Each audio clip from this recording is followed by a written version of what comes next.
In the XFL, we are down to the final four teams. The semifinals are getting underway this weekend. The teams remaining, the DC Defenders, Houston Roughnecks, Seattle Sea Dragons, and Arlington Renegades. And I'm so glad that the playoffs are finally here and I don't have to do the math on these tiebreakers anymore because it was exhausting over the weekend. For anybody who doesn't know, in addition to what I do here at VSiN, I'm also an ESPN sideline reporter, and I've been one of the reporters throughout this XFL season. So very dialed in to what's going on in the league. And the game, the matchup that I'm going to be paying most attention to and that I have the most invested in money-wise is this Sea Dragons at Defenders game coming up on Sunday at 3 o'clock Eastern on ESPN. Seattle is a 3.5-point underdog in this game. They did drop both previous meetings with DC in the XFL North earlier this season, but both of those losses were by a combined 5 points, Rich. They played DC extremely close, and whereas DC has started to struggle these last handful of games down the stretch, Seattle has seemingly gotten better. Like, DC started this season a covering darling. They were 6-0 straight up and against the spread.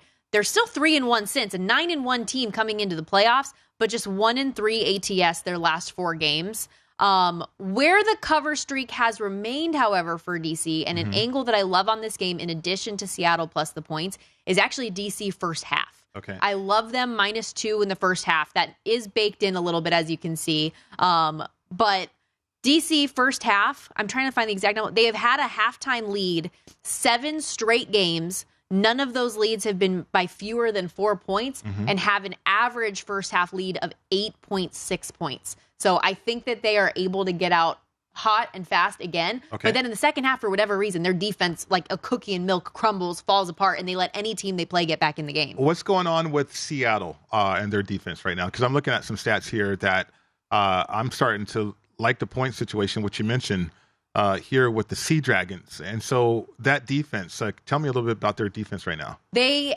again, like the team in general, have kind of gotten better as the season's gone on. They've had some outlier performances, which I think has skewed some stats a bit. But they're not bad. I really don't think they're bad.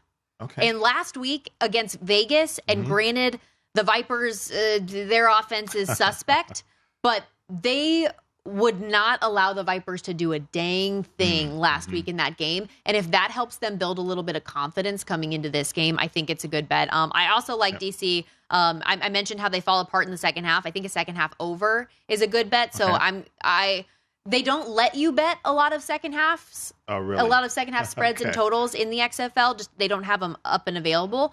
But what I have done with a lot of DC games that I haven't been the reporter on, because I don't bet games that I work, I've just been live betting those games. And so, like, you just pay attention, you look at where it at, it's like, okay, the pregame total was 48.5.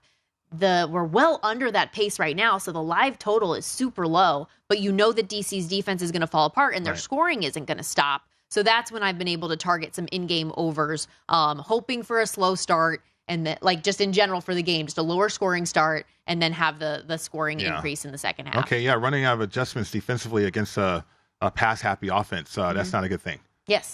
That's not a good thing. No, it is not. I mean, Ben DiNucci is the top yardage quarterback in the XFL by a mile. And so they're going to get their yards. It's just the question of, how much are they going to turn it over? Because I joked on another program on VSiN recently with Ben DiNucci. It's like Oprah. It's like, you get a touchdown. I mean, you get a football. You get a football. Everybody eats with DiNucci. Like, no matter what jersey you're in, he'll throw it to you at some point. But he has moved the football. He's scored for them. He's been very positive, I think, for this team. I did bet Houston. The Houston Roughnecks -6 as well against the Renegades. Oh, did you? Okay. Is that my guy Wade? He's the head coach of the Renegades, right? Yep. Okay. Of the Roughnecks, yes. Bob Stoops is the Renegades head coach. Bob Stoops. But the Renegades have not been good. They've been brutal all season long. Yes. They sneak into the playoffs as a 4-win team. And even though Houston's kind of been a tale of 3 seasons, they started off 4-0, went through an 0-3 stretch, and then 3-0 to close out the season. I think that they're getting back to what they once were and have figured things out and should make easy work of the Renegades, in my opinion.